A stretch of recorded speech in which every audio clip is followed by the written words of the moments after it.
Here we are, Abori. A nice glass of milk and your favorite cookies. Enjoy them. What do you say? You are very welcome.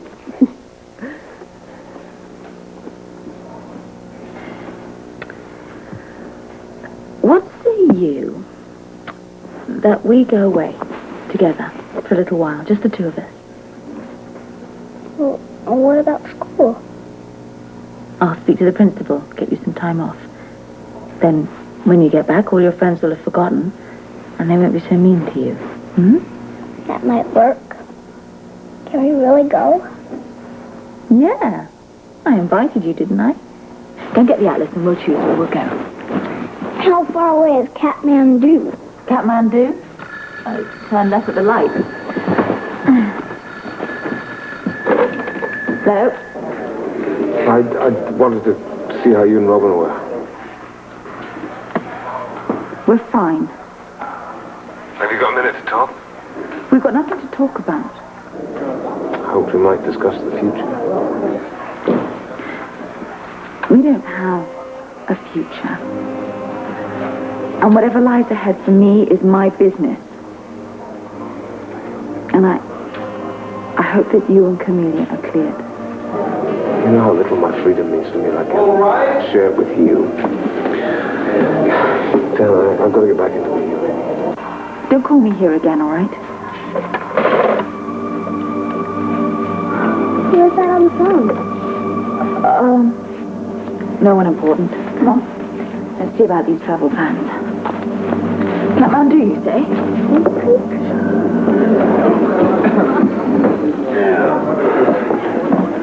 We're in trouble. Well, why don't we just throw ourselves on the mercy of the court and beg the judge to discount all the testimony? Duke and Camellia really destroyed their case. Yeah? And dropped the prosecutors right into his line. Yes, I have. I just came through. All right, Champlain. Deal with him just the way I told you. Yeah. And just hope the judge lets him testify. One way to find out. Your Honor, the defense would like to call another witness to the stand, if I may. Who is it you wish to call? Dr. Louis Champlain, the director of the Maple Leaf Sanitarium, the institution where Camellia Mackay was hospitalized. Your Honor, this is highly unusual. The defense case is absolutely... This case is highly unusual and may well require unorthodox methods. I know of Dr. Champlain. His work is well known in Canada. The court will hear his testimony. The witness will please take the stand. There he is.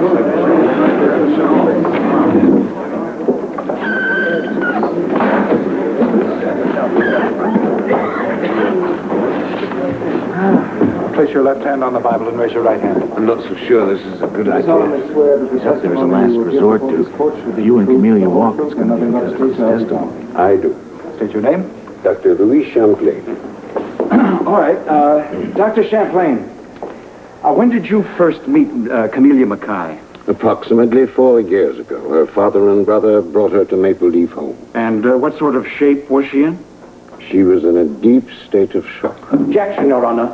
The defendant's condition at the time she was introduced to Dr. Champlain could have resulted from any number of different stimuli, such as having murdered her lover. But, Your Honor, the doctor is merely describing the psychological, emotional state of the defendant at the time. He's in no way inferring what caused the shock. Your Honor, if I may. Please, Dr. Champlain. I know for a fact that Camellia was attacked by Mr. Jerome. When she arrived at the home, she relived the entire experience for me. She told me exactly what happened that night. You realize you're contradicting the defendant's sworn statement to the police. Both Miss Mackay and Mr. Lavery reported she suffered a partial amnesia which caused her to completely forget her bedroom rendezvous. Exactly.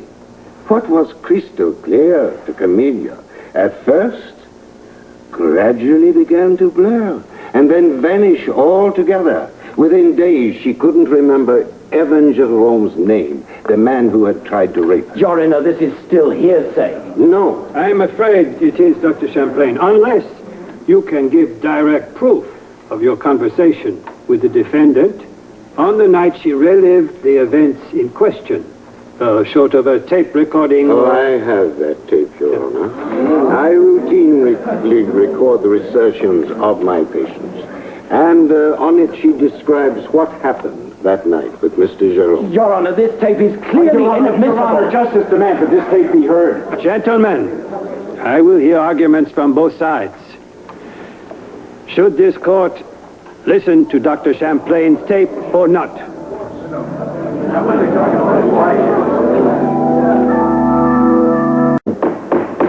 Silence. Since Miss Mackay has given her permission, it is the decision of this court to allow Dr. Champlain to play his tape. But it will not be placed in evidence. After I hear the recording, I will make a determination what weight it shall carry in these deliberations. You may proceed, Dr. Champlain.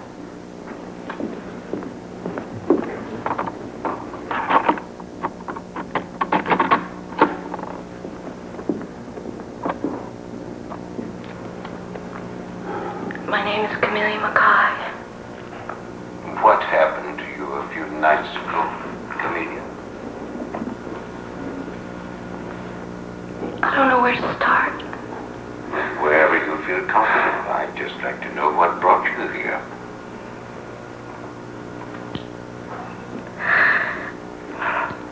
I suppose that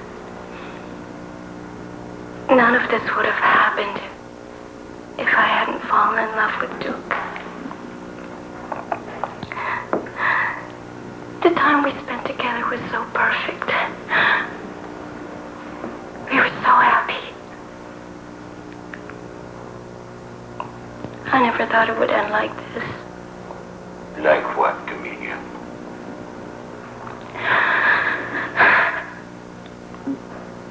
Father held a ball at the house several nights ago. And Duke told me then he said we were brother and sister. I didn't believe him. I thought he wanted to get rid of me or something. But he seemed as hurt about it as I was. Duke told me that there could never be anything between us. That it was just fortunate that we found out when we did. That I couldn't truly be his. And this hurt you? Yes. And I was so confused. I felt that Duke was to blame somehow. All I know is I wanted to hurt him back. That's why I came on to Evan. I flirted with him shamelessly. I don't know what got into me. But then I realized what I was doing. I didn't care for Evan. I was just using him. So I thanked him for the dances, and I went upstairs to my room. I didn't know that he would follow me. I was resting on my bed when Evan broke in. He'd been drinking, and he was loud and crude. And he said terrible things to me. He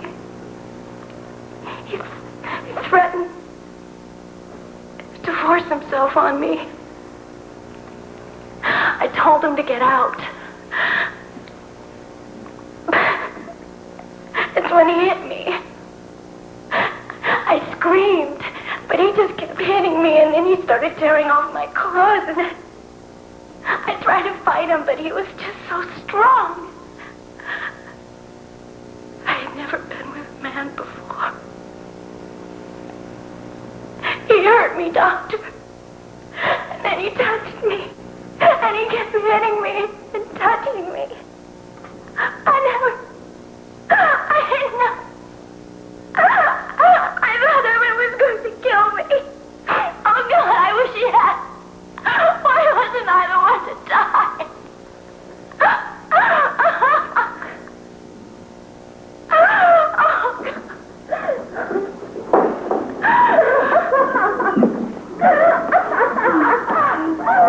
Papa!